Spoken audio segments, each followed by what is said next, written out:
அர்த்தமுள்ள இந்து மதம். கவிஞர் கண்ணதாசனின் தத்துவ படைப்பு. அத்தியாயம் 49. காம உணர்ச்சி. மனிதன் என்று ஒருவன் இருக்குமிடம் எங்கும் காமம் என்று ஒன்று இருந்தே தீருகிறது. அது ஆண்மை பெண்மை இரண்டையும் சோதிக்க ஆண்டவன் நடத்தும் லீலை. உடல் உணர்வு அல்லது பாலுணர்ச்சி என்பது மேலோங்கிய நிலையிலேயே உலகத்தில் பாவங்கள் அதிகரித்தன. நமது இதிகாசங்கள் புராணங்கள் மட்டுமல்லாது வரலாறும் அதையே குறிக்கிறது. சரிந்து போன சாம்ராஜ்யங்கள் பலவற்றிற்கு காமமே முதல் காரணமாக இருக்கிறது. தலைமறைவாக இருந்த கொள்ளைக்காரர்கள் புரட்சிக்காரர்களில் பலர் தம்மை மறந்த நிலையில் பிடிபட்டதற்கும் காமமே காரணமாக இருக்கிறது. சராசரி மனித வாழ்வில் பசி காமம் இரண்டும் தவிர்க்க முடியாதவை. கட்டுப்பாடாக அதை தவிர்த்தவர்களுக்கு பெயரே ஞானிகள். உடல் வற்றிப்போய் காய்ந்த எலும்புக்கூடக கிடைக்காமல் பசியோடு அலையும் ஆண் நாய் ஒன்று ஒரு பெண் நாயைக் கண்டவுடன் பசியையும் மறந்து காம உணர்வு கொள்வதாக ஒரு பாடல் உண்டு. வடமொழியில் காமம் என்ற வார்த்தைக்கு பாலுணர்ச்சி என்பது மட்டுமல்லாமல் வேறு பல பொருள்களும் உண்டு. ஆனால் பாலுணர்ச்சியை மையமாகக் கொண்டு இந்து மத தத்துவங்களை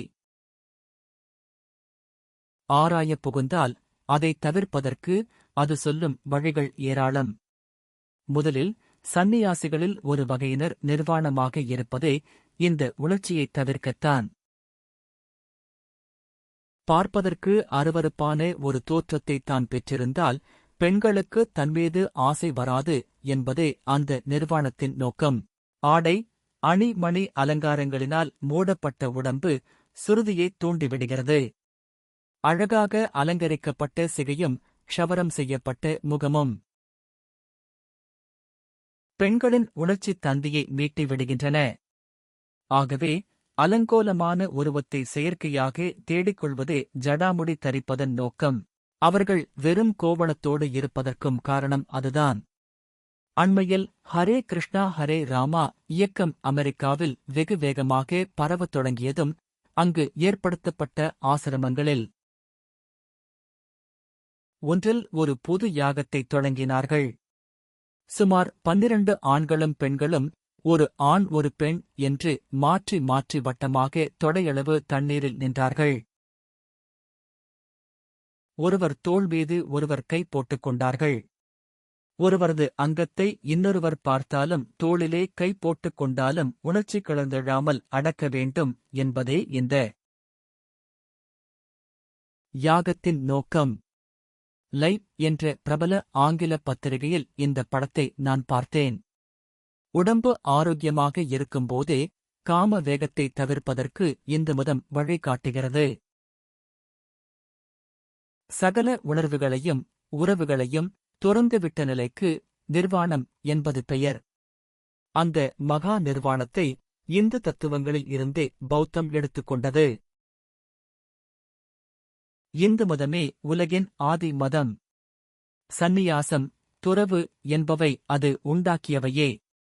அந்த துறவு நிலையை உடையவர்களே உலகத்திற்கு உபதேசிக்க முடியும் என்பதால் பின்னால் தோன்றிய ஒவ்வொரு மதமும் அதனை மேற்கொண்டன. உணர்ச்சியைத் தூண்டும் உணவுப் பொருள்களையும் உஷ்ணத்தை அதிகரிக்கும் உணவுப் பொருள்களையும் விலக்கி கடுங்குளிரிலும் கூட குளிர்ந்த நீரிலே நீராடி காம உணர்வை அகற்றினர் இந்து ஞானிகள். ஆண் பெண் உறுப்புகளுக்கு அவர்கள் ஜனனேந்திரியங்கள் என்று பெயர் கொடுத்தார்கள். சில உயிர்களுக்கு பிறப்பைக் கொடுப்பதற்காக மட்டுமே இந்த அங்கங்கள் படைக்கப்பட்டிருப்பதாக அவர்கள் நம்பினார்கள். அதில் ஏற்படுகின்ற சுகத்தை அற்ப சுகம் என்றார்கள். தமிழருங்கூட அதை சிற்றின்பம் என்றே அழைத்தது. மனைவி என்பவள் தன் கணவனின் காமச்சூட்டை தணிப்பதற்காக வரும் வெறும் கருவியல்ல, அதற்கு மேற்பட்ட சமூக சம்பிரதாயங்களே அவளுக்கு அதிகம். ஆணைவிட பெண்ணுக்கு 5 மடங்கு அதிகமான உணர்ச்சி உண்டு. ஆனால் 10 மடங்கு அடக்கம் உண்டு. இது இயற்கையாக அவளுக்கு வந்ததல்ல. இந்து மதம் காலகாலங்களாக பெண்ணை அப்படி புடம் போட்டு எடுத்தது. இழிந்த குலப்பெண்கள் இதன் மறு எல்லைக்குப் போவதுண்டு. அந்த 2 வகை பெண்களையும் ஐம்பெருங்காப்பியங்களில் ஒன்றும் சமண இலக்கியங்களில் ஒன்றுமான சீவக சிந்தாமணி காட்டுகிறது. ஒரு பாடலில் உயர்ந்த பெண்ணை குறிக்கும்போது சாமனில் சாதல் நோதல் தன்னவன் தளர்ந்த காலை போமனும் புனைதல் இன்றிப்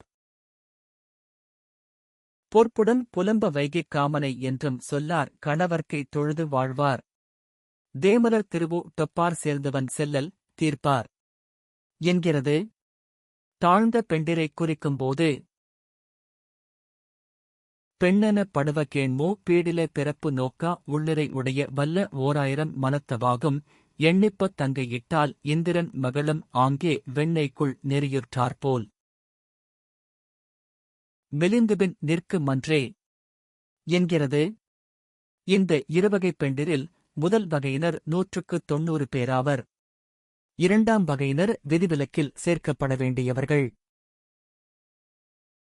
ஒரு குல மகளுக்கு பள்ளியறையும் காம உணர்ச்சியும் ஒரு குழந்தைக்கு தாயாகிற தொழிலுணர்ச்சியைத் தவிர சுகம் முதல் காரணமாகாது.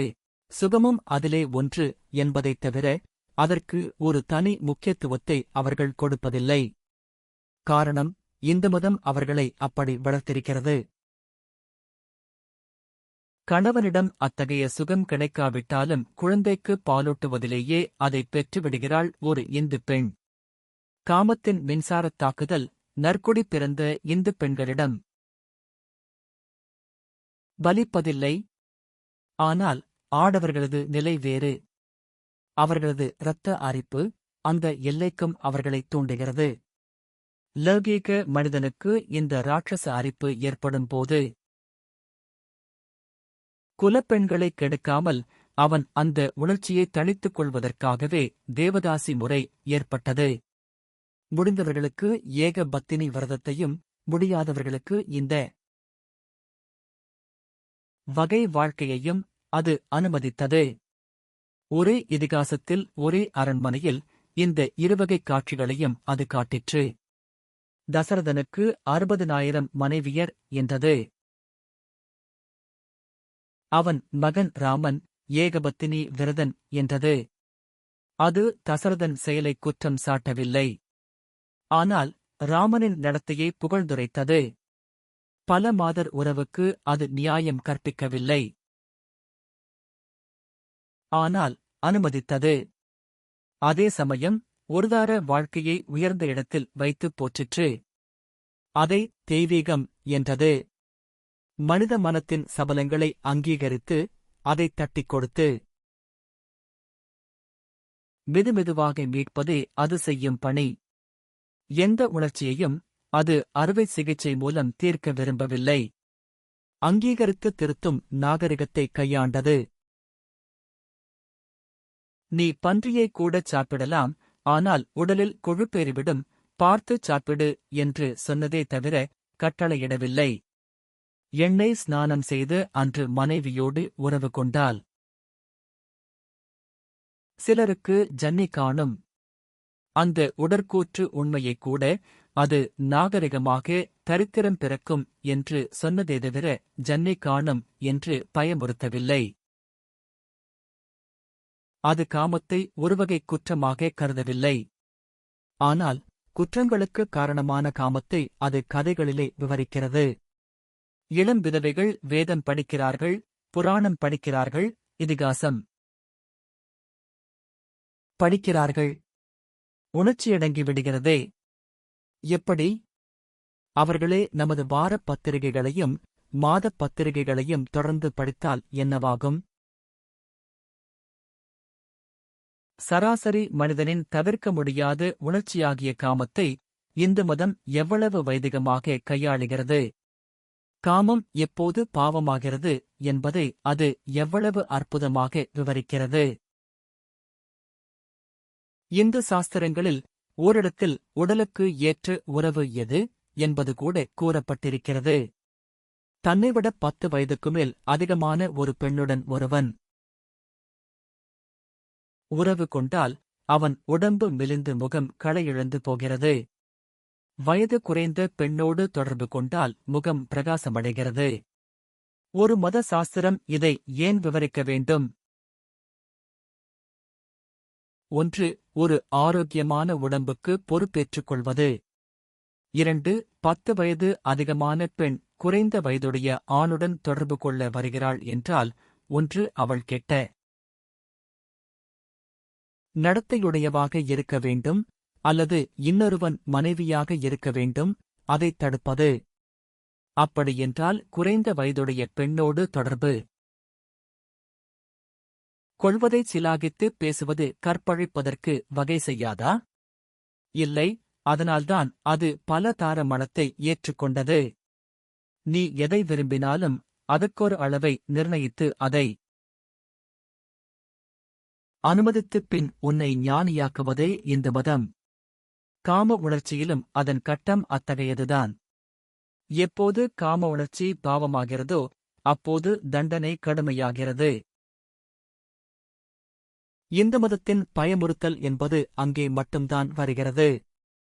யாரையும் கெடுக்காத, யாருக்கும் தீங்கிழைக்காத ஒரு ஆடவனின் உணர்ச்சிகளை இந்து மதம் மனப்பூர்வமாக ஏற்றுக்கொள்கிறது என்று நான் சொன்னால் யார் அதை மறுக்க முடியும்? சுபம். அடுத்த அத்தியாயத்தில் சந்திப்போம்.